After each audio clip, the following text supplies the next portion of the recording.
Hello everyone, good morning, welcome back to my channel. এর আগের ভিডিওতেই তোমাদের বলেছিলাম যে আহিলের পাপা ভোট নিতে গেছে, ভোটের ডিউটি পড়েছে ওর। আর এই ভিডিওতে অলরেডি দেখতেই পাচ্ছ চলে এসেছে ওর পাপা ভোট মোট সেরে। তো আমি ভিডিওর রেগুলারিটি মেনটেন করতে পারছি না, তোমার দুদিন একদিন তো গ্যাপ হয়েই যাচ্ছে। কি কারণে হচ্ছে, কি হয়েছে আমার সবটাই এই ভিডিওতে আমি বলে দেব, তোমরা ভিডিওটা কন্টিনিউ করো তাহলেই জানতে পারবে। আর এসেছে তোমার মোটামুটি ভোট তখন 4টে মতো বাজে।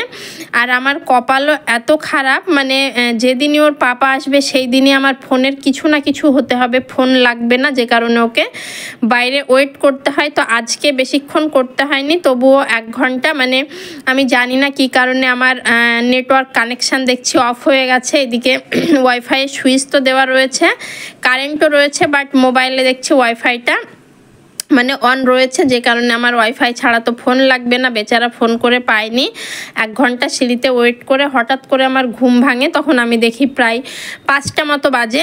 তো তারপরে ওকে ওয়াইফাইটা অন করে ফোন করি, দেখি হ্যাঁ চলে এসেছে। তো কি আর করবো। আর এই দিকে দেখছো এই যে এত কিছু খাবার, ফ্রুটি, তার চিপস, লেজ, তার অনেক কিছু রয়েছে। তো এইগুলো মানে ভোটের ডিউটি করার পর মানে লাস্টে টিফিন দিয়েছিল, তো সেই টিফিনটা আরও খায়নি। ভোটের ডিউটি করে ও একদম রাত্রে ডিনার করে ট্রেনে উঠে গেছিলো, 1 মিনিটও মানে টাইম নষ্ট করেনি। তো তারপরে ট্রেনে করে চলে এসেছে, সারা রাত্রি ধরো এসেছে, সে ভোরবেলা করে বাড়ি পৌঁছেছে। আর এইদিকে একটা ফার্স্ট এড বক্স দিয়েছিল, এর মধ্যে অনেক রকম মেডিসিন ছিল। এই যে দেখছো লাল ওষুধ, ব্যান্ডেজ, তুলো, তোমার জ্বরের ওষুধ, গ্যাসের ওষুধ, স্যালাইন, হ্যান্ডি প্লাস, তারপরে পায়খানার ওষুধ, অনেক রকম মেডিসিন, যেটা আমার ভীষণ উপকারী হবে। আমার ওই যে মেডিসিনের কোটোটা রয়েছে, তো সেইখানটাতে আমি সমস্ত মেডিসিনগুলোকে সুন্দর করে গুছিয়ে রাখলাম। আর সকালবেলা করে দেখতেই পেলে ওর পাপা যেহেতু এসেছে, আহিলও আজ ভোর ভোর ঘুম থেকে উঠে গেছে প্রায় 5টা-6টা নাগাদ। তো ও আর ওর পাপা বাড়িতে থাকলো। ওর পাপা যেহেতু সারা রাত জার্নি করে এসেছে, তো ওকে বললাম তুমি এখন একটু ঘুমো, আমি চাবিটা দিয়ে আসি। এই বলে এই যে একটা চিপসের প্যাকেট হাতে নিয়ে, এই চিপসটা একটু ঝাল ঝাল হয়, তো আহিল বলল ও এটা খাবে না, তো আমি এটা হাতে করে নিয়ে বেরিয়েছি যে বাড়ির ওইখানটায় যাব বলে। তো চাবিটা আনতে ভুলে গেছিলাম, নিচে গেটে তালা মারা ছিল, তো আহিল আবার চাবিটা দিয়ে গেল। তো আমি চাবিটা খুলে বেরোলাম। আর এখন ঘুম থেকে ওঠার পর না আর মর্নিং থাকছে না, মানে সূর্যের এমন তেজ, সরাসরি মনে হচ্ছে দুপুরবেলাতে পৌঁছে গেছি। সকাল থেকেই এত টেম্পার, আর ছাতা ছাড়া বেরোনো তো অসম্ভব।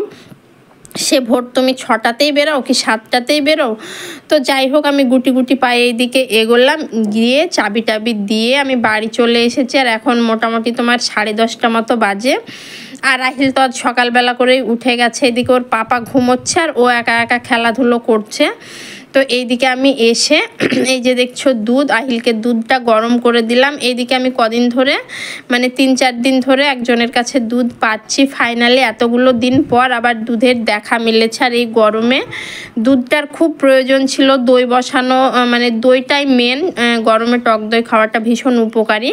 তো এসে এইদিকে আমি জোর কদমে রান্না বান্না বসিয়ে দিয়েছি। এখানে দেখতেই পাচ্ছ টক ডাল, আম দিয়ে এখানে মসুর ডাল বসালাম। আর ওইদিকে আমি কাঁঠালের তরকারি, যেটা কিন্তু আমার রান্না হয়ে গেছে, এইদিকে বসিয়েছি তোমার ভাত। ভাতের মধ্যে দিয়েছি পেঁপে সেদ্ধ। তো এই রান্নাগুলো আপাতত হতে থাক। প্রচণ্ড গরম, ওর বাবা বললো একদম হালকা পাতলা রান্না করো, মানে ওই মাছ মাংস এগুলো এখন বাদ রাখো, অ্যাভয়েড করো। তো এখানে দেখতে পাচ্ছ ঘন করে করেছি টক ডাল, আর তার সঙ্গে এই যে কাঁঠালের তরকারি, এটা অনেকটাই করেছিলাম। এই যে এই দিক থেকে কেটে আপাদেরকে একটুখানি দিয়েছি। আর করেছিলাম পটল ভাজা, এই যে দেখছো পেঁপে সেদ্ধ, পেঁপেটা না একটু লাল লাল হয়েছিল, বেশ মিষ্টি মিষ্টি। আর তার সঙ্গে করেছি স্যালাড। আর ডিম ভাজাটা এখন করব না, হেড মিস্ত্রিকে বলা হয়েছে দুপুরবেলা যখন খেতে আসবে তখন ডিমের অমলেট করে দিয়ে দেব। তো আজকের দিনে আমার ছেলেকে বলেছে যে আজ একটু সবজি ভাত খেয়ে নাও, অনেক কিছুই তো সবজি হয়েছে। তো সেই কোনো মতেই খাবে না, রীতিমতো কান্নাও করে দিয়েছে খেতে গিয়ে। আর আমি প্রচণ্ডই রেগে গেছে, আমি বলছি যে একটা দিন মানে মাছ মাংস ছাড়া কি খাওয়া যায় না এগুলো দিয়ে, এই বলে বকাঝকা করছিলাম বলে এই যে দেখো লাস্টে আবার পটল ভাজা, তারপরে স্যালাড, একটুখানি পেঁপে সেদ্ধ এগুলো আবার নিজে থেকে তুলে নিচ্ছে। আমি বলছি যে একটা বেলা খেয়ে নে, দুপুরবেলা করে যখন মিস্ত্রি আসবে ডিমের অমলেট করব তখন তোকে করে দেব। বাট না, মানে আমরাই অভ্যেস করিয়েছি, ওর আর কী দোষ দেব। মানে মাছ মাংস ডিম ছাড়া কখনো খেতেই দিইনি, তো সেই কারণে ও নিজেও এখন খেতে চায় না। তো আমি এখন এক একদিন ওকে সবজি দিয়ে খাওয়ানো অভ্যাস করাই। এই যে আজকে যেমন দিয়েছি দেখতেই পাচ্ছ, অনেক কষ্ট করে যদিও বা খাচ্ছে, কিছু করার নেই, খেতে থাক। এই যে পটল ভাজাটা খাবার পর কিন্তু বলছে যে না, পটল ভাজাটা খেতে কিন্তু বেশ ভালোই। এই যে বলছে, দেখতে পাচ্ছ, ভালো, মানে না খেয়েই বলবে যে খাবো না এরকম একটা ব্যাপার। তো সন্ধ্যাবেলা করে একটুখানি বেরিয়েছিলাম বাজার। আহিল রং নেওয়ার জন্য খুব বায়না করছিল, রং পেন্সিল, মানে ছবি কালার করবে। তো বাজার বেরিয়ে পড়েছিলাম বিপদে। আজকে হয়তো কোনো পার্টির মিটিং ফিটিং ছিল, মানে এত ভিড়। আর ওই যে দেখছো ট্র্যাক্টর করে লরি টরি করে মানুষ মানে পুরো মিছিলে বেরিয়েছে। একটা কথা আছে জানো তো, মানে রাজায় রাজায় যুদ্ধ হয়, উলু খাগড়ার প্রাণ যায়। তো এদের হয়েছে সেই অবস্থা। মানে ভোটে যে আর দাঁড়ানোর সে দাঁড়াবে, যে জেতার সে জিতবে, সে সব কিছু করে নেবে। আর এইদিকে এরা মিটিং তার হেনা তেনা এই নিয়ে ব্যস্ত, আর সব বাচ্চা ছেলে মেয়ে। তো আমি আর আহিলের পাপা দাঁড়িয়ে দাঁড়িয়ে এটাই আলোচনা করছিলাম। আর মিউজিকের কথা তো ছেড়েই দাও, এত লাউড মিউজিক। আমি রোড থেকে প্রায় 100-150 মিটার দূরে দাঁড়িয়েছিলাম। এই যে বক্স বাজাচ্ছে দেখছো, পুরো আমার শরীর কেঁপে যাচ্ছে, এত লাউড মিউজিক ওরা বাজাচ্ছে। মানে শব্দ দূষণ কত ডেসিবেল যে ছাড়িয়েছে তার কোনো ঠিক ঠিকানা নেই। আর এই রাস্তাতে প্রায় আধ ঘন্টা ধরে দাঁড়িয়েছিলাম, তাও রাস্তার তোমার জ্যাম কাটেনি। এইরকম সমানে চলে যাচ্ছে এই লরি আর এই ট্র্যাক্টরে করে। এই যে মিছিল চলছে, কে এসেছিল আমি সঠিক জানি না, তবে কেউ একজন এসেছিল। তো যাই হোক, তারপরে এইদিকে একটুখানি এলাম এই ভাজাভুজোর দোকানে। ভাবলাম যে বাড়ির জন্য কটা বেগনি নিই, আজকে তো রান্না দেখতেই পেয়েছো মাছ মাংস করিনি, তো একটুখানি বেগনি দিয়ে খেয়ে নেব। তো এসে এইদিকে ওর পাপা বললো একটু ঝালমুড়ি খাও। তো এদিকে দেখো একটু বেশি করে পেঁয়াজ টিয়াজ দিয়ে ঝালমুড়ি নিয়েছি, তার সঙ্গে এখানে বেগনি আর লঙ্কার চপ নিয়েছি আমি। আর আহিল নিয়েছে বেগনি আর ডিমের চপ, ওর পাপা নিয়েছে ভেজিটেবল চপ। তো এগুলোই বসে বসে খাওয়া দাওয়া করেছি। বেগনি বাড়ির জন্য নিয়েও এসেছিলাম। তো তারপরে রাত্রিবেলা করে একটুখানি বানাচ্ছি লস্যি। তো এই যে দই, এখন তো বাড়িতেই দই বসাচ্ছি, দুধ যেহেতু তোমার পাচ্ছি। তো এর মধ্যে একটুখানি বিট নুন দিয়েছি, একটুখানি ভাজা জিরে গুঁড়ো দিয়েছি, একটুখানি গোলাপ জল দিয়েছি, একটুখানি চিনি দিয়ে মিক্সিতে ব্লেন্ড করে নিয়েছি। আর এই যে ওপর থেকে একটা বরফ দিয়ে দিয়েছি। আমার লস্যি একদম কিন্তু রেডি। তো সবাই এটা একটু এখন খেয়ে নেব, নিয়ে একদম টানা লম্বা ঘুম দেব। আর সকালবেলা করে এই যে চলে এলাম তোমার বাড়ির কাছে, দেখতেই পাচ্ছ আহিলের পাপাও এসেছে। এইদিকে মানে আমাদের ঢালাই আর একদিন পরেই হয়তো বা হবে, সমস্ত কাজবাজ কমপ্লিট। ওই দিকটাতে রড টড বিছানো হয়ে গেছে, রডগুলোকে আজকে পুরো বেঁধে দেবে, তাহলেই কিন্তু আজকের দিনে কাজ হলেই পুরো কমপ্লিট হয়ে যাবে। কালকে পর্যন্ত এই কাজগুলো হয়েছিল, তো আমি বিকালবেলা এসে একটুখানি ভিডিও করে নিয়েছি। এই সাইডটাতে রড বাঁধতে বাকি রয়েছে, আর তোমার সিঁড়িটাতে বাকি রয়েছে, এই কাজটুকুনি রয়েছে। এই যে আহিল বেটাও এসেছে আমাদের সঙ্গে। তো আমার ছাদে উঠতে প্রচণ্ড কষ্ট হয়ে যাচ্ছে এই যে তক্তা দিয়ে, তবুও একটুখানি উঠলাম তোমাদের সঙ্গে শেয়ার করব বলে। Hello friends, good morning. ঘড়িতে এখন সকাল 7:30। আমি এই জাস্ট উঠলাম, উঠে ভাবলাম চলো একটু বসে তোমাদের সঙ্গে শেয়ার করি যে ভিডিও কেন আমি রেগুলার দিতে পারছি না, কেন 2-4 দিন গ্যাপ চলে যাচ্ছে। তো ঘুম থেকে উঠেই দেখি আহিলের পাপা নেই। ও ভোর 4টের সময় উঠে তোমার গিয়েছে, কালকে বালি পড়েছে, তো সেই বালিটাই আজকে লরিতে করে বইছে ভোর 4টে থেকে। মানে যে রোদ আর গরম, দিনের বেলা মানুষ কাজই করতে পারছে না, তো সেই কারণে রাত্রেই বয়ে দিয়েছে। ওখানে আবার এখন পাথর পড়বে, সেই পাথরটা দিনেই বইতে হবে, কেননা কাল সম্ভবত ঢালাই হবে। অর্ধেকটা ছাদ তো দেখতেই পেলে রড টড পুরো বিছানো হয়ে গেছে, বাকি অর্ধেকে আজ বিছিয়ে পুরো রডগুলোকে বেঁধে টেঁধে দেবে। একটা দিনেরই কাজ রয়েছে। এদিকে বালি পাথর সব ম্যানেজ হয়ে গেছে, সিমেন্টও কাল চলে আসবে। তো মোটামুটি কাল ঢালাই হবে এরকম একটা মানে ঠিক রয়েছে। যদি আজ সব কাজ কমপ্লিট হয়ে যায়, এইদিকে রড বাঁধার কাজ চলবে, এইদিকে ইলেকট্রিকের মিস্ত্রি এসে তোমার পাইপ লাইন ফেলে দেবে।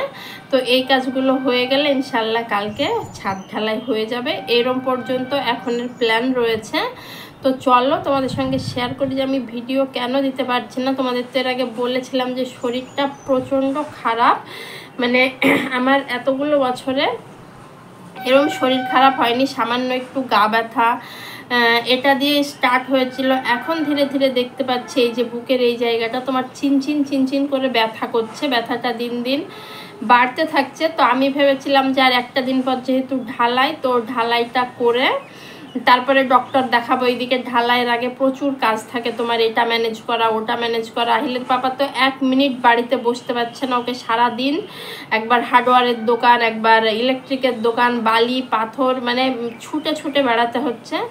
তো কালকে একটু বেশি অসুস্থ হয়ে পড়েছিলাম, মানে সারাদিন বিছানা থেকে উঠতে পারিনি তোমার। তো আমি ভেবেছিলাম বহরমপুরেই দেখাবো ডক্টর। তো হঠাৎ করেই আহিলের পাপা দেখছি ডক্টরের কাছে নাম লিখিয়ে দিয়েছিল তোমার একটা গাইনের ডাক্তার।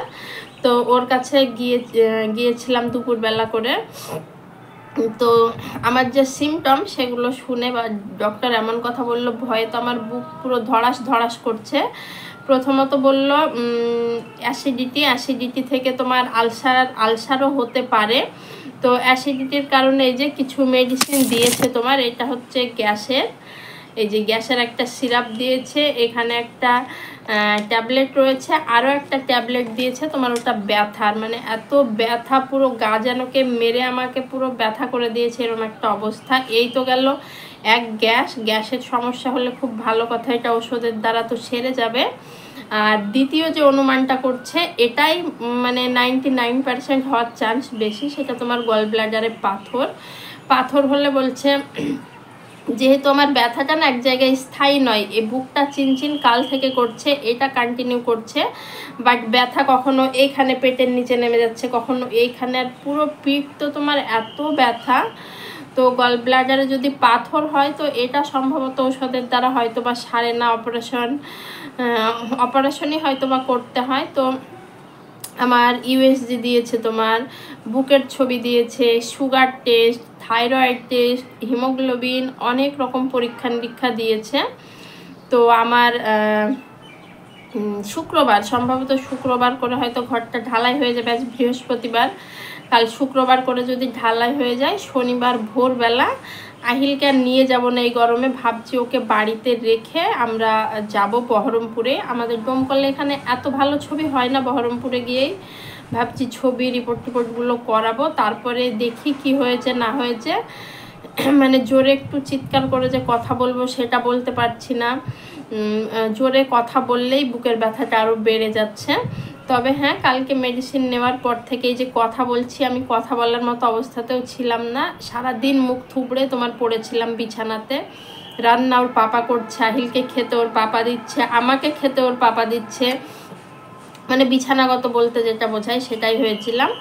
তো এই যে দেখছো সশরীরে উঠেছি, মানে একটু শরীরটা বেটার রয়েছে। কালকে ছাদ ঢালাই কত আনন্দ করতাম, কত প্ল্যান ছিল বাড়িতে, রান্না বান্না করব, এটা করব ওটা করব, মানে ওই যে তোমাদের বলি না যে বেশি লাফালাফি বেশি মাতামাতি করলে আমার কিছুই হয় না। তো ছাদ ঢালাই নিয়েও অনেকটা প্ল্যান ছিল, বাট কিছুই আর কিছুই করতে পারলাম না, সবই ক্যান্সেল হয়েছে। কি হয়েছে না হয়েছে সেটা তোমরা পরের ভিডিওতে জানতে পারবে। তো কারোর জন্য কিছু থেমে থাকে না, আমি অসুস্থ হয়ে পড়ে থাকি, মুখ থুবড়ে পড়ে থাকি, যাই হয় না কেন কাল ছাদ ঢালাই হওয়ার কথা, ঢালাই তো কালই হবে। তো ওর পাপা আরও তাড়াহুড়ো করে ওষুধটা এনে দিল, এই যে মুখ থুবড়ে পড়েছিলাম। তো তোমার ঢালাই আমি এক পাক ওখানে যাবো কি কিছু করব যদি একটুখানি বেটার হয়, সেই কারণেই আরও হুটোপাটা করে গিয়েছি তোমার। তো এখন একটুখানি কালকের চাইতে ভালো আছি, নইলে উঠে বসে তোমাদের সামনে কথা বলার মতো অবস্থা আমার ছিল না। তো যাই হোক, কি হয়েছে সেটা ছবি না করলে বুঝতে পারবো না। তো চলো আজকের ভিডিওটা এখানেই শেষ করছি। একদম কালকের ভিডিওটা স্টার্ট করবো একদম ছাদ ঢালাইয়ের দিন থেকে। তো চলো আজকের ভিডিওটা এখানেই শেষ করছি, দেখা হবে নেক্সট কোনো ভিডিওতে। ততক্ষণ পর্যন্ত ভালো থেকো, সুস্থ থেকো, টাটা।